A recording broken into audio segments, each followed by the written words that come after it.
What's up everyone, I'm Tim, and this is my channel 40 Times Around, where we talk about everything related to motorcycles, camping, traveling, adventure. And today we're going to talk about my sleeping bag of choice for motorcycle camping.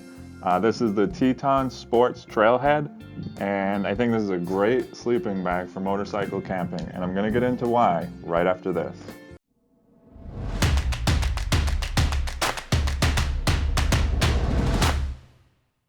Alright, so let's jump right into this, guys. This is the Teton Sports Trailhead. This is rated at 20 degrees. It's considered a 3-season sleeping bag. It's available on Amazon for about $45, and I will actually link to this sleeping bag in the description box below if you guys want to check it out. Now, before I jump into why I like this so much, let's just talk about a few of the stats on this sleeping bag. A few of the stats that are important to motorcyclists about this sleeping bag. Now, like I said, it costs about $45, so this is a pretty budget-friendly sleeping bag, which I'm a huge fan of.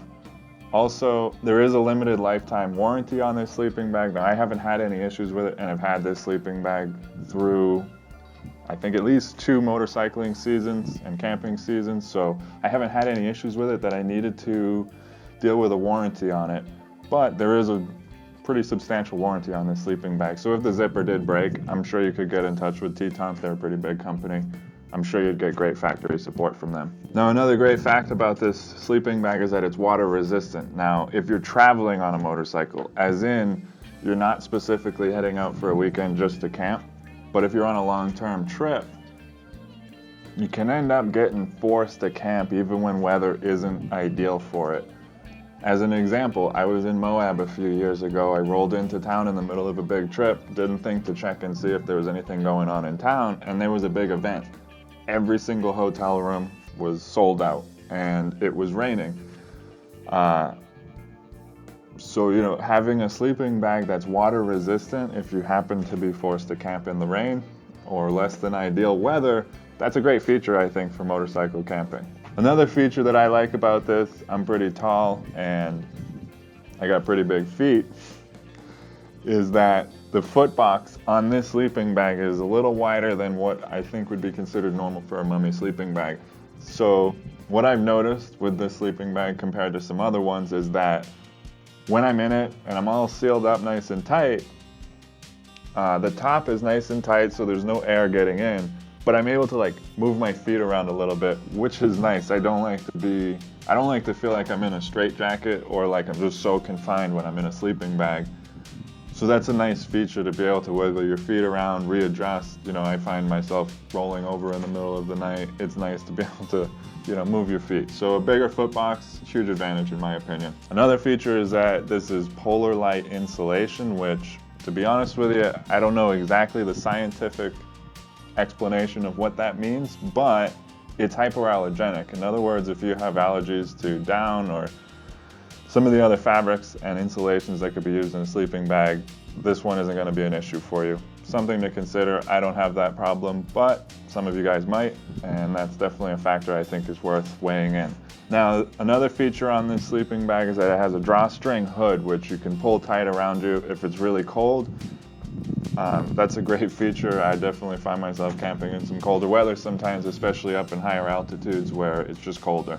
So it's nice to be able to, tighten things up and bundle up inside the sleeping bag. It's also an interior pocket, which I've never used. I don't see a purpose in that, but it is it is a selling point for this sleeping bag, but I just don't see a purpose for it. I guess you could keep your phone in there, but if you're in a tent anyway, it's usually, for me, it's just right next to me in the tent. So maybe that's something you guys are looking for though. So another great feature that I think is worth weighing in, if you're like me and you like your entire camping setup to be color coordinated, which I do. Most of my camping equipment matches with this lime green, greenish yellowish color. This particular sleeping bag comes in a greenish lime color and also in an orange. So you got a couple color options at least that you can choose from, so that's pretty cool too. So let's get into the dimensions on this sleeping bag. When you're in it and it's all stretched out, the dimensions on this sleeping bag, it's 87 inches tall, which is pretty awesome, especially for someone like me. I'm 6 feet tall. That gives me plenty of space to work with. Now at the shoulders, it's 32 inches wide. I got a pretty broad wingspan, so that's pretty comfortable for me. I wear a size large shirt. I'm sure, you know, there's some guys out there that are a little bigger than me. But for me, it's enough room to move around, but still tight enough that it doesn't let all the cold air in. And like I said, it's got the wider foot box. So at the feet, the width is 22 inches, which is pretty great. Now, something really important to motorcycle camping is pack size. Now, this isn't the smallest sleeping bag I've used on a big motorcycling trip. And I'm actually going to review a few other sleeping bags I have used in the past. But as far as this one, I would say it's middle of the road pack size. Definitely not the biggest, but not the smallest. So it's coming in at 14.5 inches by 6.5 inches by 6.5 inches.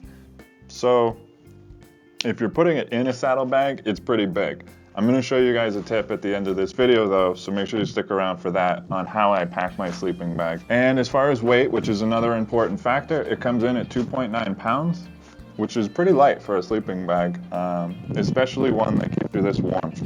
Okay, so that covers all the important stats.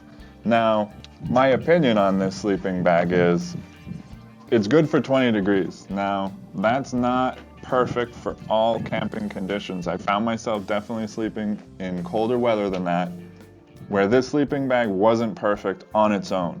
But in combination with, you know, a nice insulated sleeping pad inside of a tent, maybe even some thermal underwear, depending on, you know, it's all about knowing where you're going and what you're going to be expecting weather-wise. I've been up in the Rockies and at night it got really cold, but I had my thermals with me because I knew the weather was going to be cold up there. And I was fine with this sleeping bag with a insulated ground mat and my tent. Slept great, perfectly comfortable. Now, I think this range is ideal for perfect motorcycling weather. In other words, if you're planning a trip and it's just short term and you have a little more control over the weather, 20 degrees is perfect. That's to me is ideal riding weather anyway. So that's what you want to be aiming for. So in that way, this is a perfect motorcycle sleeping bag. If you know you're going someplace where there's going to be Arctic weather, you might want to consider something a little warmer, something maybe in the 0 degree range. But with that comes obviously a bigger pack size and a little more weight. So just to clarify, that 20 degrees is really as low as you want to go.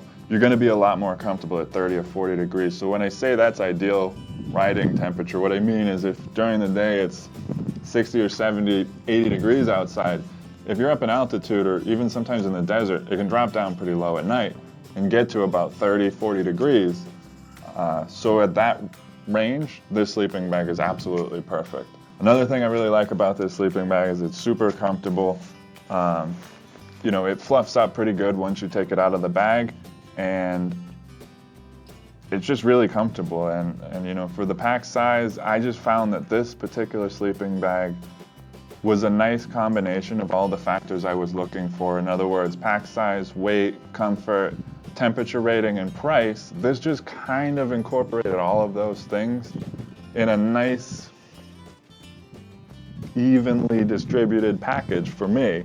$45 for a sleeping bag, that's pretty great when you're stepping up so far from, you know, a Walmart, you know, run-of-the-mill sleeping bag. So definitely consider this as an option for motorcycle camping.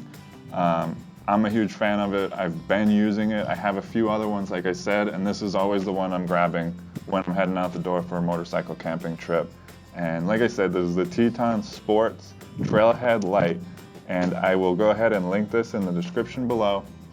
And one more thing before we wrap it up, I want to show you guys how I actually pack this. Now, we all know we have limited space in our saddlebags or side cases or panniers or whatever you call them.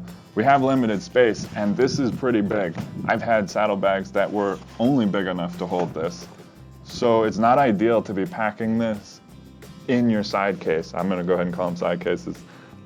So what I'll do is I actually take a dry bag, and that's PVC dry bag, and I just take this sleeping bag, I stuff it in the dry bag, roll it over a few times, clip it together, and I'll strap it to one of my cases on top.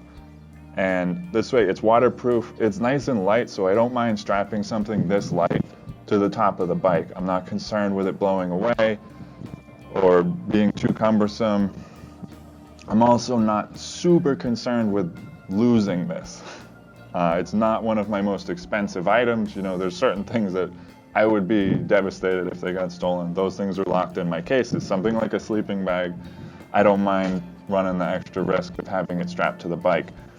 Now, of course, you really do want to put this in some kind of weatherproof bag, because you do not want to be stuck with a wet sleeping bag when you're going to set up camp for the night. Now what I do too is I have a second PVC waterproof bag, dry bag, that I will fill with other things, you know, some extra clothes, an extra sweatshirt, or just dirty laundry, whatever it happens to be. I kind of cycle through what I put in that bag, and that goes on the other case. That way it's evenly distributed, but it's just a nice little trick that I use for my sleeping bag. I have actually, on one trip in particular, I ended up bringing 2 sleeping bags. I used one as a sleeping pad unless it was super cold, and I just doubled up on them. For that particular trip, that's what made sense for me, so I had one on each case, like I said. So that's it. That wraps up my review of this particular sleeping bag. So I hope you guys got something out of this video. If you did, make sure you hit the like button, and don't forget to subscribe if you guys want to see more videos about motorcycles, camping, traveling, adventure, all kinds of things like that. So that's it. Thanks for watching. See you next time.